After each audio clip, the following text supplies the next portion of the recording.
Les hommes lui ont donné un nom très ancien, Grand Chaitanya. Ils le lui ont donné pour pouvoir rentrer, pour pouvoir marcher sur ses versants. Les hommes sont arrivés pour chercher les perles d'eau qu'il garde sur son sommet. Pendant qu'ils le gravissent, les gardiens de la terre courent dans ses tanières. Les yeux de ces 500 fleurs s'ouvrent pour saluer. Depuis l'air, les aigles surveillent le parcours et soufflent aux mouettes la descente. Elles peuvent venir et retourner. Ma peau les acclame quand elles atterrissent. Elles me rappellent que mon corps est encore vivant. Quand elles arrivent à son nombril, une perle noire leur souhaite la bienvenue. Noire pour ne refléter ni le ciel, ni la terre. Noire comme une abîme, noire comme un mystère. Les hommes cherchent en son centre une perle verte, une perle brillante, qu'ils n'arrêtent pas de regarder. Ça les rend aveugles. La perle les attire et se couvre de brume pour cacher sa beauté.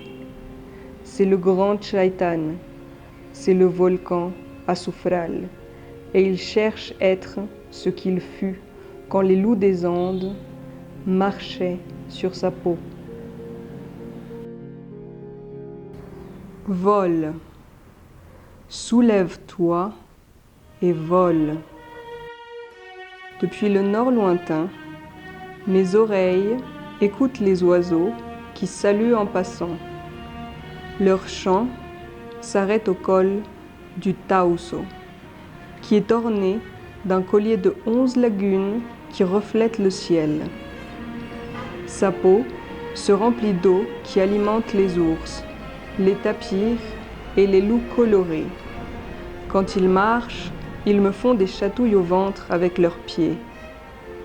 Quand je lève la vue, la pluie de l'océan tombe sur mon corps. Ce qu'un jour furent les vagues sur la mer, maintenant ce sont des nuages qui se heurtent avec force sur mon dos couvert de rochers. En bas, les hommes savent que j'étends mes bras pour les bercer depuis Pasto jusqu'aux Sucumbillos. Leur ventre et leurs enfants sont à leurs soins. Le froid monte et leur respiration est brume. Leur respiration est nuage. Leur respiration est eau.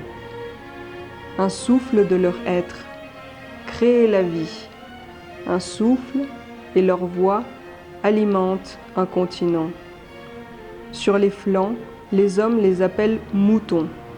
Ils l'appellent Taoso.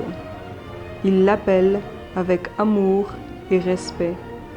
C'est pour ça qu'entre ses bras forts, il embrasse et défend le paramo. Vole, soulève-toi et vole. Les nuages me frôlent les joues pour me réveiller. Les étoiles sillonnent les sentiers. La faible lueur de l'aube colore ce qui vit en moi. Le soleil s'en mêle entre mes cils. Le vent pousse les feuilles. La lumière le nomme. Il l'appelle Chimayoy. Tous les jours, il va à la rencontre du soleil. Des jardins exubérants entourent sa ceinture, de bromélias et d'orchidées. La floraison éclate. La spirale de fleurs arrive à sa calotte pour alimenter le saphir à tête bleue. Ses bras s'étirent pour atteindre le bleu. Les fleurs ouvrent les yeux. En haut, voyage vers le haut.